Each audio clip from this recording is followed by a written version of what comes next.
Oi gente, sejam bem-vindos mais uma vez aqui ao canal. Hoje nós vamos falar sobre a vida dos romanos no Império Romano.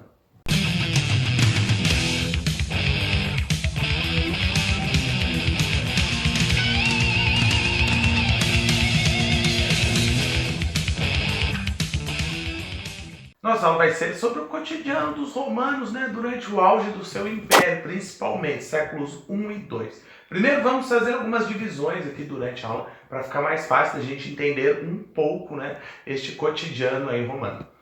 Homens e mulheres eram tratados da mesma forma?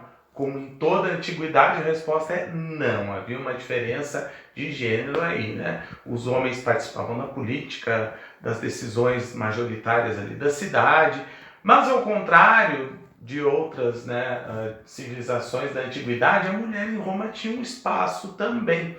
Ela não participava da política, porque tradicionalmente a mulher não participava da política em Roma, mas ela tinha influência na política.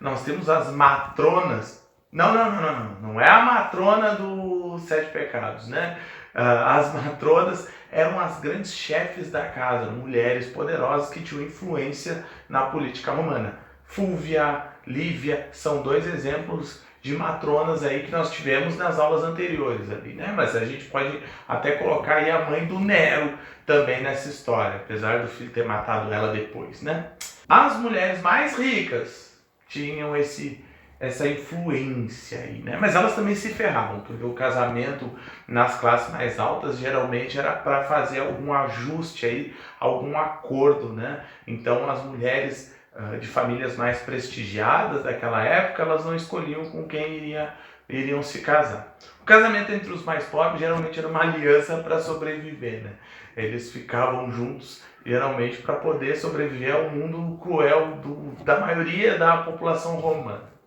Então, há diferenças? Sim. O papel da mulher não era limitado apenas na questão do sacerdócio, mas nas outras questões ali, do poder romano, sim, a mulher não tinha participação, conseguia ter alguma influência, mas eram raras exceções, Mesmo assim, falando em liberdades, a mulher tinha mais liberdade na sociedade romana do que a grega tinha, a egípcia, e tudo mais. Outra divisão que a gente pode fazer é da grana, rico e pobre. A partir de agora a gente vai falar muito dos ricos e dos pobres em Roma.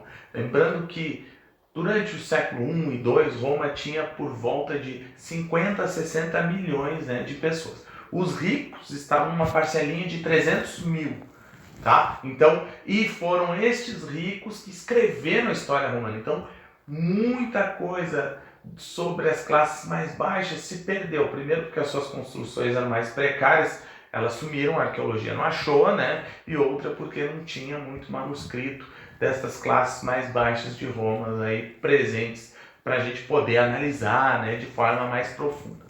Então havia essa diferença entre ricos e pobres. A gente vai apontar alguns teminhas e nós vamos separar aí, as diferenças básicas entre o rico de Roma e o mais pobre. Primeiro, onde morava? Não tinha um plano habitacional em Roma que separasse ricos e pobres. Isso foi uma questão das terras mais altas, principalmente se nós falarmos de Roma, que eram terras mais caras, então é claro que os romanos mais poderosos acabaram se assentando ali. Então, mas não havia uma divisão planejada, um bairro dos ricos, um bairro dos pobres. Então, muitas vezes, um romano rico, ele convivia com outros romanos pobres ali na sua localidade. A diferença eram as casas. Os romanos mais ricos, eles tinham vários cômodos nas suas casas. Apesar da privacidade em Roma ser algo muito raro, dificilmente ele ficaria sozinho na sua casa, porque por mais que ele fosse rico, ele teria os seus agregados, sobrinhos, tios, pai, mãe, filhos, que morariam com ele, os escravos também, na sua mansão. Claro que a casa do rico tinha coisas padrões que a gente pode dizer que seriam padrões de riqueza comparáveis aos nossos, assim, que não se distinguem tanto. Por exemplo, eles tinham termas, saunas grandes, uma sala para jantar, os seus fornos, uma cozinha grande para poder fazer uma festa, servir outros convidados, fazer banquetes ali. O pobre não, geralmente em Roma a gente já tinha os apartamentos, né? Então ele vivia numa peça pequena, cheia de gente. O pobre já não tinha chance alguma de ter privacidade, né, na Roma. Entre os pobres, nestes apartamentos haviam divisões. Quanto mais alto tu morasse, pior seria, porque o incêndio era algo muito natural em Roma. Então se tu morasse num andar mais alto de um apartamento, num incêndio, a tua chance de escapar seria menor. Então, quanto mais baixo fosse o andar, mais caro ele seria, tá? Difícil seria cozinhar num apartamento pequenininho. Então, os romanos não tinham cozinha, era um quartinho onde eles viviam ali, conseguiam dormir, né? E geralmente o que acontecia? Quando ficava frio, tu fazia uma fogueirinha, botava fogo no prédio, matava os vizinhos e morria junto. Então essa questão, né, do incêndio em Roma era bem grave. Tanto é que alguns imperadores criaram, né, brigadas para o combate a incêndio em Roma e tudo mais. Também tinha enchente. Quanto menos condições financeiras tu tivesse, né, tu moraria numa região mais suscetível a enchentes. As enchentes matavam uma galera também. Morrer em Roma sendo pobre era barbadinha. Pois eu falei das cozinhas, né? Os ricos conseguiam fazer banquetes, fazer o pato assado, tinha um molho de peixe que eles gostavam, as crianças tomavam leite de cabra, eles comiam frutas, faziam seleções de pratos, né, para os seus convidados. A alimentação dos mais ricos era uma coisa. A dos mais pobres geralmente era miúdo, com alguns molhos, um mingau meio falhadão, né? A bebida, se pudesse, né, mas geralmente era um vinho de baixa qualidade. Não conseguiam cozinhar em casa, porque não tinha espaço nenhum, ou ia botar fogo em tudo. Então em casa o romano comia pão. Na rua existiam vários bares, né? Vários locais ali que serviam alimentos pela cidade, então era muito comum para o romano comer fora. Saía do trabalho, passava, comprava a comida, né, ou levava ela para casa ou comia ali. Então a comida pronta, assim, servida, era algo comum para os mais pobres. Nesses bares também os romanos conseguiam se divertir. Eles gostavam de fazer diversos jogos, tá? Jogos de azar, geralmente, usando dados ou tabuleiros. Então o jogo de dado e de tabuleiro era um dos maiores lazeres, né, do romano comum. Do mais rico também, o Augusto adorava jogo de tabuleiro e de dados, ele ficava até emprestando dinheiro para os seus amigos ali para poderem apostar um pouquinho mais alto, para ficar mais legal o jogo. O imperador Cláudio era bem viciado também nos jogos de dados, ficava inclusive jogando na sua liteira ali, né, durante o caminho, ficava jogando dado. Infelizmente esses jogos, essas regras, não sobreviveram, né? A gente não sabe os tipos de jogos que os romanos gostavam de jogar e as suas regras e tudo mais. A gente sabe que eles gostavam de jogar porque até hoje a gente tem diversos restos de bares ali com as mesas, né? Sugerindo os tabuleiros e tudo mais, os dados foram encontrados. Só as regras, né, destes jogos acabaram se perdendo aí com o tempo. Então o jogo de dados, o jogo de azar, ele refletia muito a vida do romano, que era uma vida de risco, que podia ter uma mudança drástica a qualquer momento. Pisei num prego, infeccionou meu pé, morri. Então a vida do romano, principalmente da classe mais baixa, era sempre uma vida de aposta. Tu não sabia o que podia acontecer contigo. Briga em bar, violência comum em qualquer sociedade. Entre os romanos também era, né? Mas como é que eles faziam se desse uma briga, um roubasse o outro?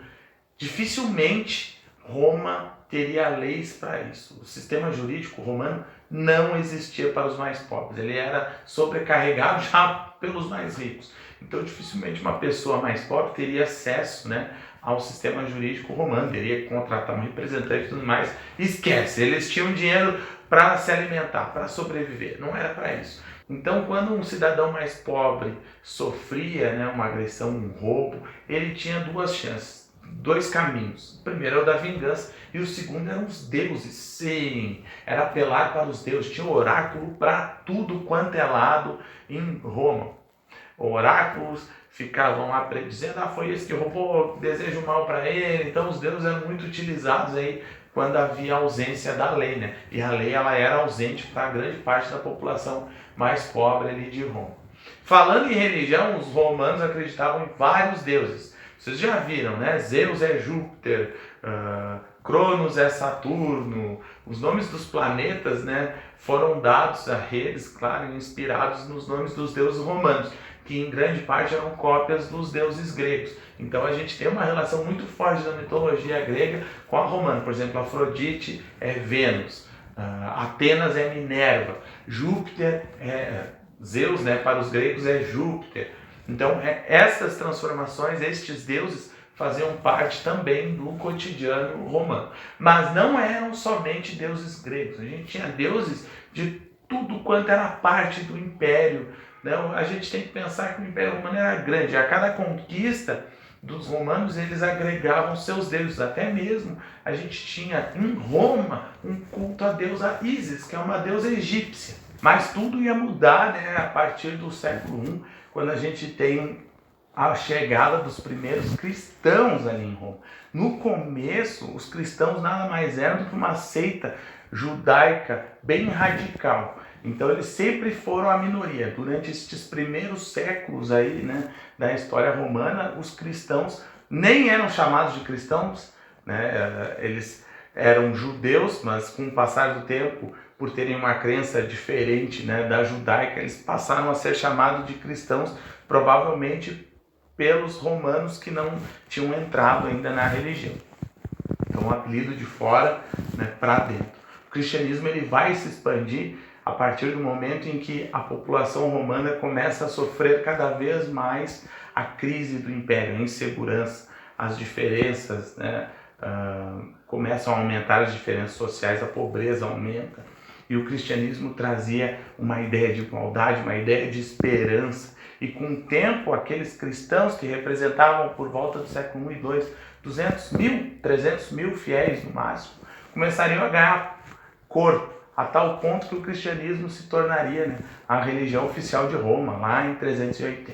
Bom, gente, então é isso. Chega de cultura romana, a gente já falou de um monte de coisa legal aí, bacana, né? Gostou? Se inscreva, curta o vídeo aí e vai olhar o resto, que tem muita Roma ainda pela frente. Tchau, tchau, gente. Grande abraço.